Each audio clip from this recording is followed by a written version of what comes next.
3 things God does when He's about to move you to a new season. What if I told you that the frustration you're feeling right now isn't a sign that you're failing, but a sign that you're about to be promoted?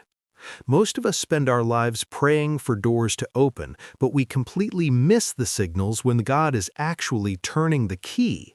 We think a new season means everything suddenly gets easier, but in the Bible, every major shift was preceded by a specific set of patterns. If you don't recognize these patterns, you'll fight against the very thing God is using to bless you. You'll try to fix what God is intentionally breaking. Today, we're uncovering the 3 specific things God does when He is about to shift your life into a new season. Before we dive in, you have to understand one thing. God is a God of order. He doesn't just toss you into your destiny overnight. He prepares the ground before He plants the seed. Think about Joseph. He didn't go from the pit to the palace in an hour. There was a process. Think about Moses. He didn't go from a shepherd to a deliverer without a burning bush. If you feel like you're in a waiting room, pay attention. The waiting room is where the instructions for the next room are given. Thing number 1, He creates a divine unsettling. You used to love your job. You used to enjoy that circle of friends. You used to find comfort in your daily routine. But suddenly, out of nowhere, it feels like a shoe that's 2 sizes too small. You're agitated, you're restless, you're uncomfortable in places where you used to feel perfectly fine. Most people call this a midlife crisis or burnout, but biblically, this is often the Holy Spirit stirring the nest.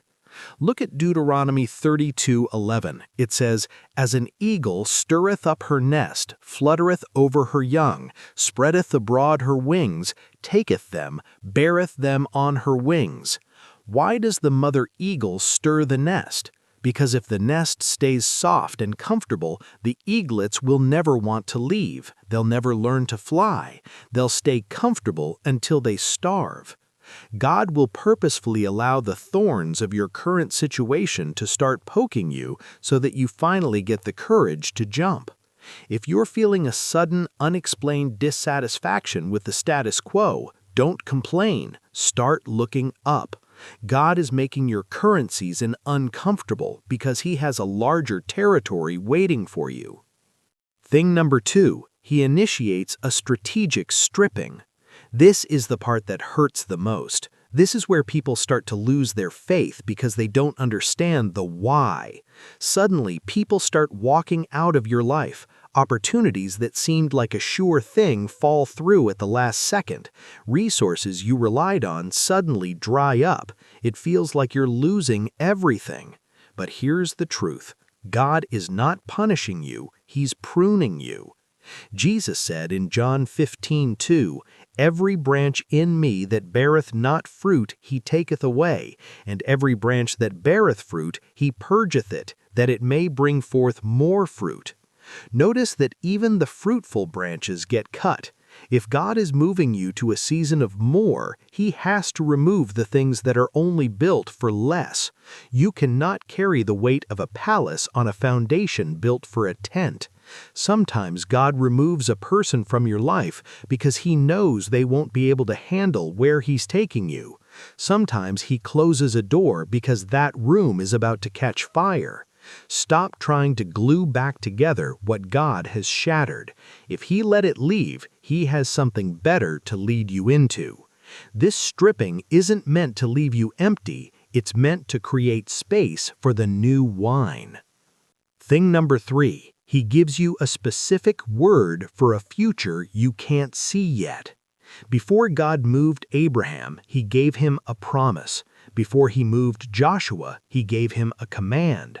When you're on the edge of a new season, God will start dropping seeds into your spirit. Maybe it's a verse that keeps popping up everywhere you look. Maybe it's a recurring dream that leaves you feeling a weight of responsibility. Maybe it's a holy whisper in your prayer time that says, "Go here" or "Do this."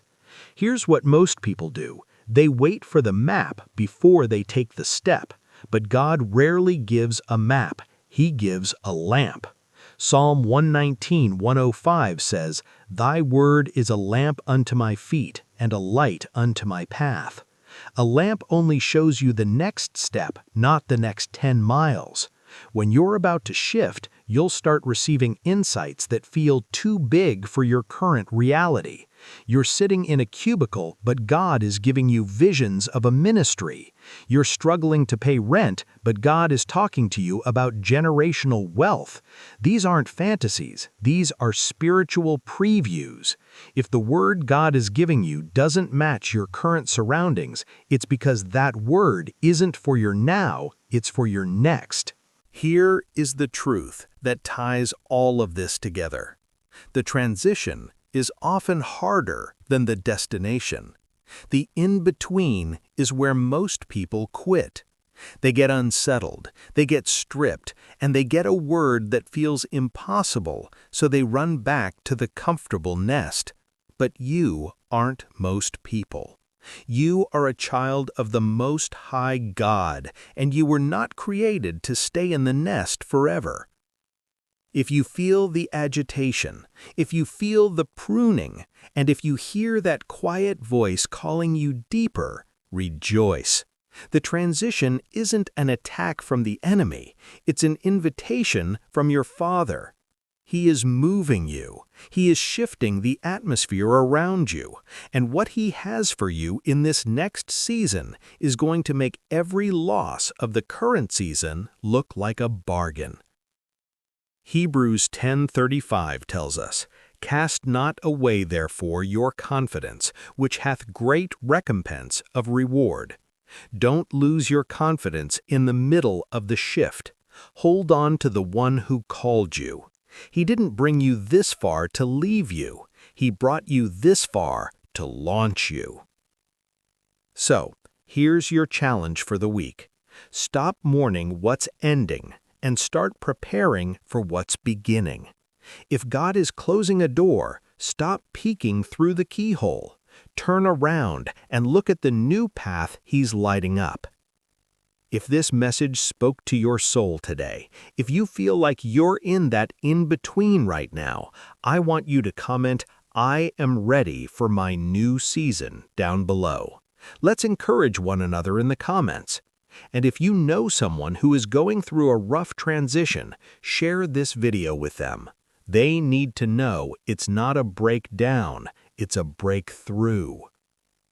For more content that sharpens your spirit and helps you stay undefeated in your walk with Christ, hit that like button and subscribe to Scribed Hearts.